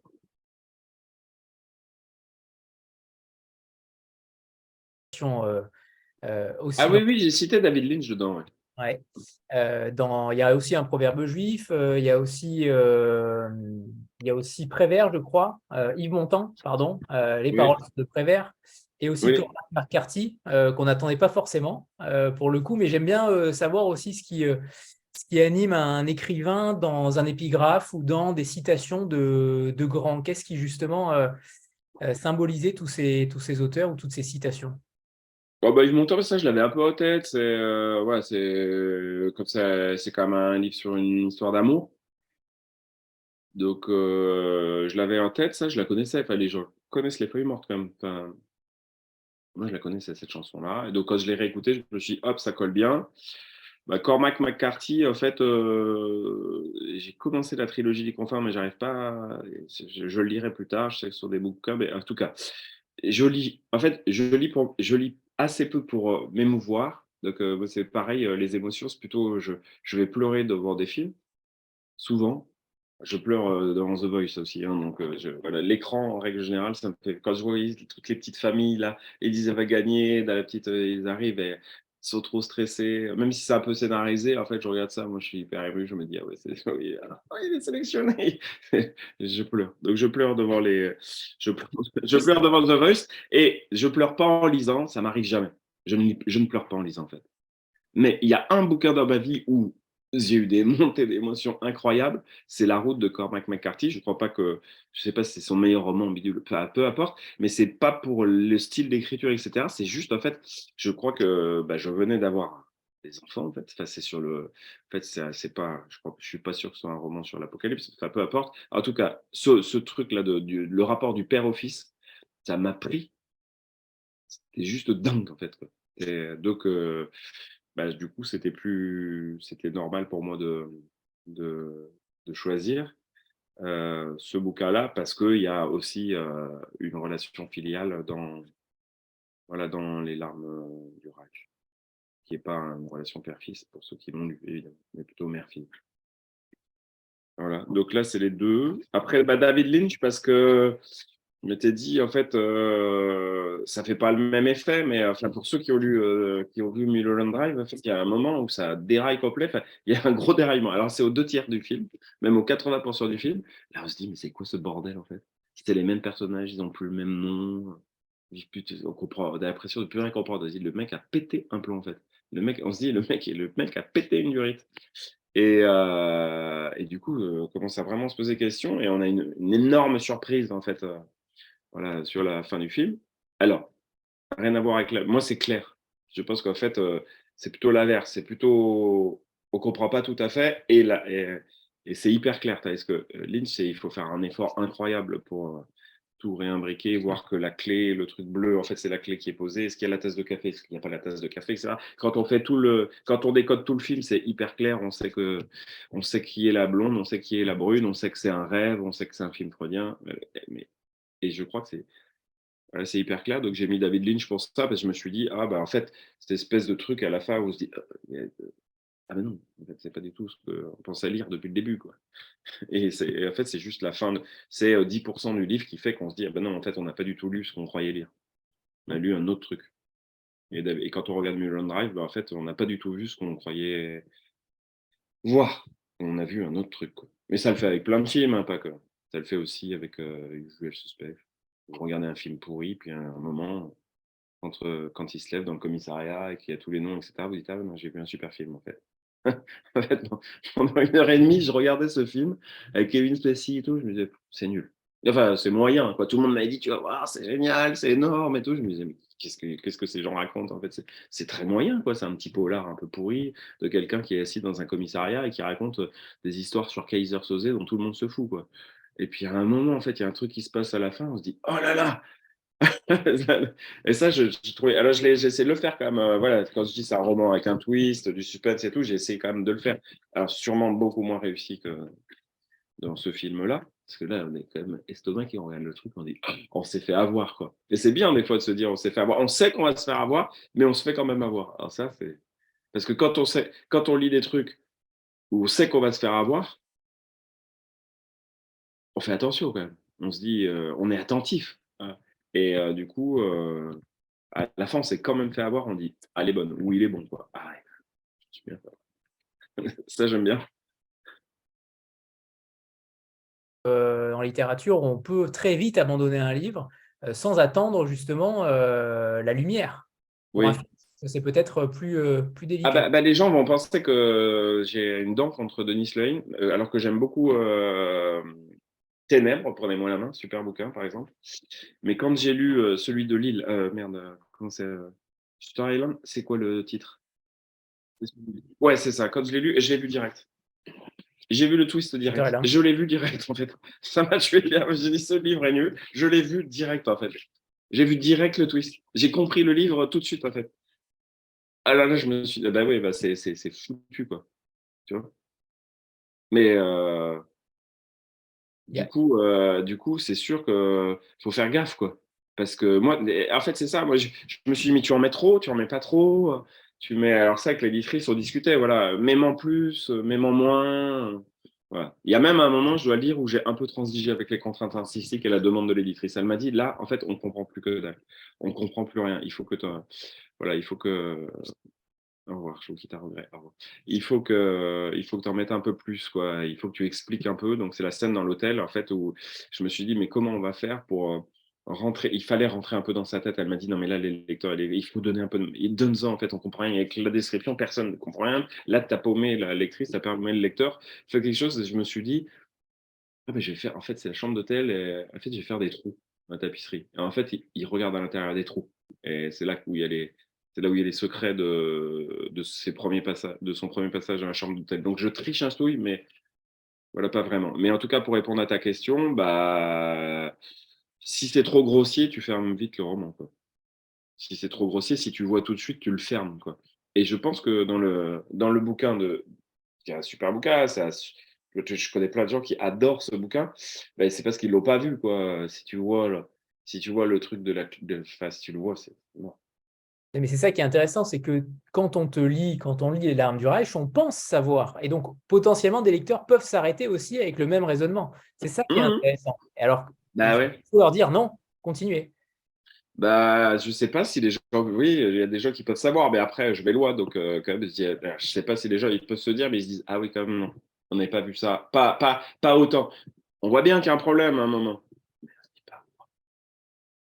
Je pense que je me suis surpris moi-même. Il y a un autre sujet dont on n'a pas encore parlé, ou très peu, c'est les bordels dans les camps de concentration. Ouais, C'est un sujet aussi, c'est une thématique forte du livre. ouais. Bah, c'est pareil, c'est exactement ce que je dis. Bah voilà, il y a des choses qu'on a laissées de côté pour écrire le grand récit national. Bah, on a par exemple l'épuration, avant d'en parler, bah, il a fallu attendre longtemps, hein. Les grands romans là, des historiens, c'est Vignoli, pas Vignoli, je sais pas comment il s'appelle. Les grands romans sur française, épuration des historiens, c'est récent en fait, hein. On n'a pas parlé des exactions de l'épuration tout de suite, quoi. Euh, on a l'État français, pour prendre que ça. Jacques Chirac a reconnu la responsabilité de la France dans les tragédies de la Seconde Guerre mondiale, ça doit être en 95, quoi. C'était quand même très très longtemps après, hein, qu'on a reconnu que, a priori, en tant qu'État, on n'avait pas voilà, très bien agi. Bah, donc là, c'est un peu la même chose. C'est quand on a construit, c'est difficile de dire ça. Je le dis avec toutes les pincettes, etc., parce qu'on parle d'un crime de masse, de crime contre l'humanité, plus 6 millions de personnes exterminées, enfin un truc de voilà. Mais il y a même là-dessus, il y a quand même après faut faire attention parce que il y a quand même un récit en fait sur sur ce qui s'est passé sur la Shoah en fait. Il y a un récit de la Shoah qui a été construit. Euh, Ça ne veut pas dire que la Shoah n'existe pas. Attention, c'est pour ça que je fais attention. Évidemment, voilà, il y a une réalité, mais après on a raconté en fait la Shoah et on n'a pas raconté parce qu'en fait, on a construit l'image des camps de concentration et d'extermination d'une certaine façon, et on a raconté assez tardivement en fait qu'il y avait des bordels dans les camps. Ça collait pas avec c'était bizarre en fait. C'était tellement sacré quelque part. Cette histoire. Enfin, c'est tellement sacré. Enfin, maintenant, ça l'est plus, hein. Il y a des gens qui font des selfies devant le travail libère à Auschwitz. Il y a des tarés, hein, mais, mais je pense que ça collait pas vraiment dans l'histoire de juste après la guerre. C'est ça collait pas vraiment dans ce qu'on racontait des camps d'extermination et de concentration en fait. Donc c'était méconnu, donc je me suis dit bah c'est un bon sujet. Je l'avais déjà donc un petit peu traité, mais là je l'ai traité euh, plus profondément. Et ça me paraît assez dingue quand même que dans des institutions totalitaires comme des camps de concentration, on ait pu mettre des bordels, quoi. C'est incroyable, quoi. Que Himmler ait généralisé les bordels à partir de 1943 dans les camps de concentration et d'extermination, ça me semble dingue, en fait.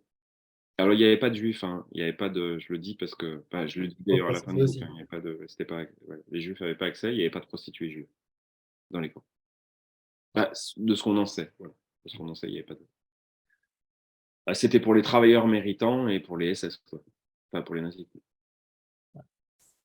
Et si on terminait cette rencontre avec ce qui va arriver plus tard? Alors, tu en as parlé un petit peu, en effet, du troisième, c'est pas un troisième tome, mais on peut appeler ça une trilogie du Vercors, ou une trilogie, Hum. peu importe, mais Ah ben ça arrivait ça va arriver pas tout de suite, hein. voilà, c'est Tout ce ça. qui Donc, arrive en janvier, c'est pas ça. voilà, justement, en janvier, est-ce que tu pourrais nous en dire un petit peu plus sur ce qui va arriver en janvier à la Manufacture de Livres? Bah, il va arriver un roman noir qui s'appelle La résistance des matériaux, qui a pour principal, qui a pour personnage. Alors, c'est comme la politique du tumulte, c'est du chapitre alterné avec 3 personnages principaux. Il y a le premier personnage qui est. C'est un roman sur l'affaire Cahuzac, oui, je le dis tout de suite, parce que sinon. Donc, la première, avec les vrais noms, sauf Cahuzac.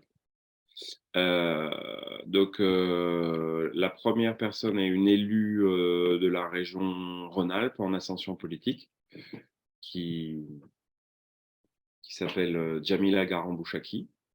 Le deuxième personnage s'appelle Alain Dubac, donc c'est le héros de l'Ange Rouge. Et le troisième personnage est un personnage que j'ai utilisé dans 2 de mes romans, qui s'appelle Gérald Hébert, qui est un personnage très très secondaire de la politique du tumulte, le personnage principal de Tuer Jupiter, et donc qui est le troisième personnage du bouquin. Voilà, donc c'est le destin croisé de ces 3 personnages sur fond d'affaire Cahuzac. Enfin, c'est pas du tout l'affaire Cahuzac, en fait. Ça s'appelle l'affaire Ruggieri, pardon. Voilà. Mais François Hollande est président de la République. Et Nicolas Sarkozy a perdu la présidentielle. Parfait, parfait. Donc tu fais revivre cet homme dont on n'entend plus parler depuis très longtemps. Oui. Oui, voilà. Oh, on entend parler? Si, oui, bah, ça m'a permis de. Non, mais je reviens dans le cœur du réacteur nucléaire, du pouvoir, quoi. Voilà, mes amours sur les romans politiques. Voilà, Oui, la politique est évidemment très présente dans ton œuvre, la manufacture notamment, mais j'ai vu aussi que tu avais travaillé sur le côté linguistique. Comment ça. J'ai cru, hein? Oui, j'ai fait. D'accord. Oui, j'ai lu des linguistes. Enfin, j'avais une thèse un peu à la croisée. Et alors justement, est-ce que Croisée ça de la t'a sociologie et de la linguistique. Ah ben, je m'intéresse assez. Je suis toujours Ouais, assez comment ça t'a intéressé par ce servi en domaine. tant qu'écrivain, justement, dans ton métier? Est-ce que ça t'a desservi ou au contraire Ben, je pense, c'est la première fois qu'on me pose la question, mais oui, sans doute, puisque pour le coup, je me pose beaucoup de questions sur la langue quand j'écris. Donc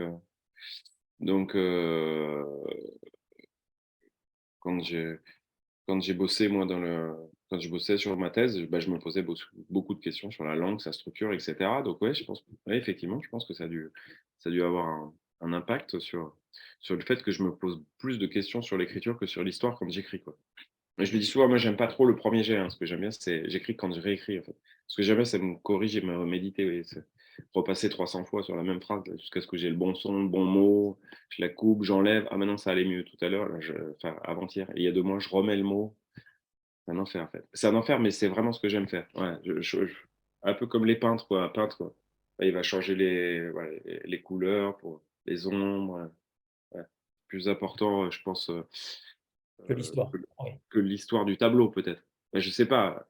Je suppose que je peux me comparer à Picasso, mais bon, quand il a fait Guernica, je suppose que l'objet est important. Mais en fait, voilà, dans le chaos d'écrit, je pense qu'il est super important, c'est la façon dont il agence sa matière. Et ben moi, quand j'écris, le plus important, c'est d'agencer la matière parce que j'ai l'air comme ça hyper humble et honnête, mais je ne suis pas du tout. J'ai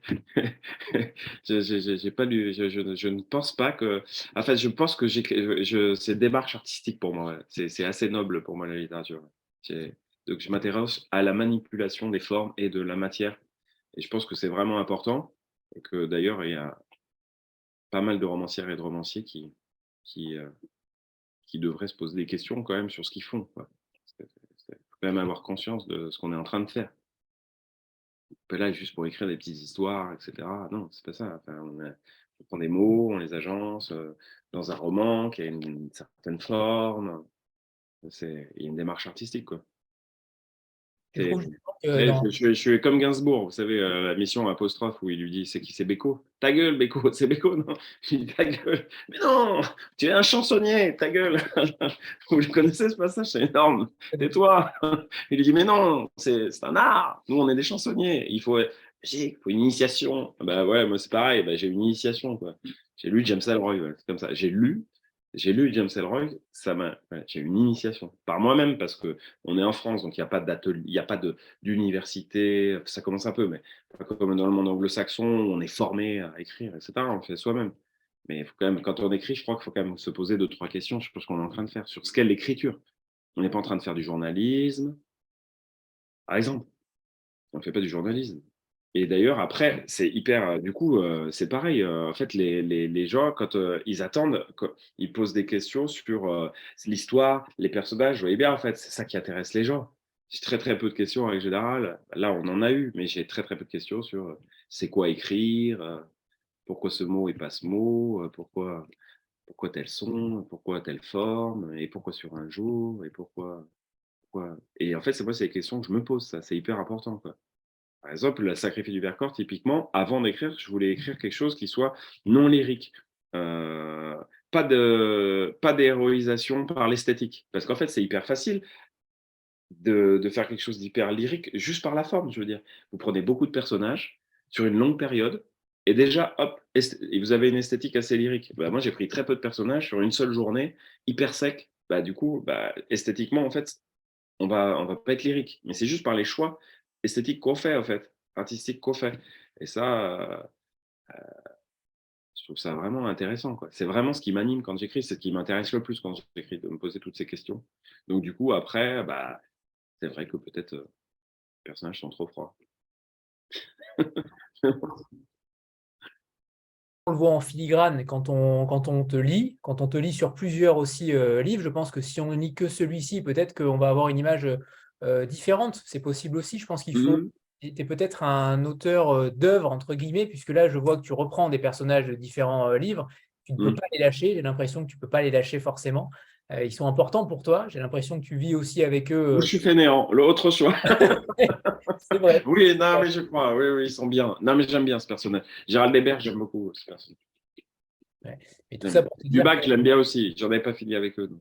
Et ça, c'est les expressions typiques de romanciers que les gens veulent entendre. Je n'en avais pas fini avec ces personnages. Et ils m'habitent. est-ce qu'il J'adore. y aura un jour un moment où tu feras une sorte de livre noir de la littérature actuelle?